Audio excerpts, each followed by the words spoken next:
Pati National Bureau of Investigation o NBI tinututukan ang mga ginawang banta ni Vice President Sara Duterte laban sa Pangulo, First Lady at House Speaker.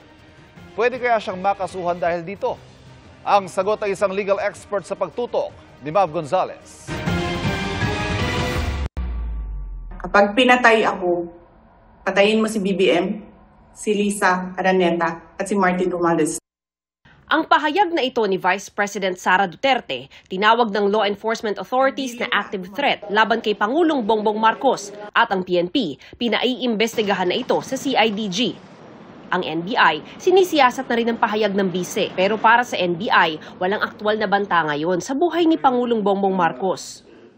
Unang ginawa ng NBI ay i-check kung hindi yun deepfake, kung hindi yun AI generated. So we found out that the same is authentic.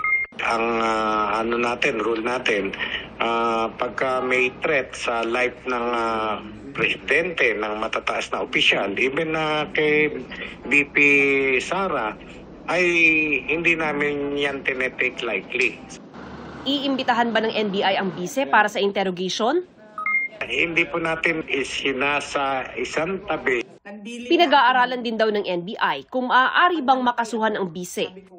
Dagdag ng National Security Council, usapin ng pambansang seguridad ang anumang banta sa Pangulo. Nakikipag-ugnayan na sila sa law enforcement at intelligence agencies para imbestigahan ng banta at kung sinong posibleng gumawa nito at motibo nila.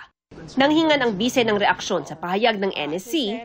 Medyo pagod ako ngayon, but in the proper time, I can answer everything. Ayon sa constitutional law expert na si Attorney Domingo Cayosa, maaaring kasuhan ang bise batay sa mga pahayag niya. Only the president is immune from suit. All others can be charged. Dahil abogado ang ating vice president, she can also be charged for unethical conduct. At but the penalty there is only pinakamataas na disbarment from legal profession. Pwede ring libel kasi hindi lang naman yung pagmumura, kundi inakusahan talaga niya ng malalalim at malalaking krimen o mga anomalya. Akusasyon. Yung First Lady.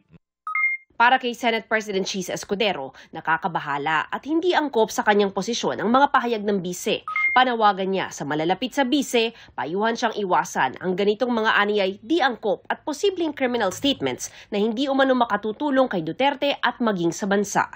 Para sa GMA Integrated News, Mav Gonzalez, nakatutok, 24 oras. Timbog sa Taguig City ang dalawang suspect sa pagtutulak umano ng disposable vape at cartridge na may lamang marijuana oil.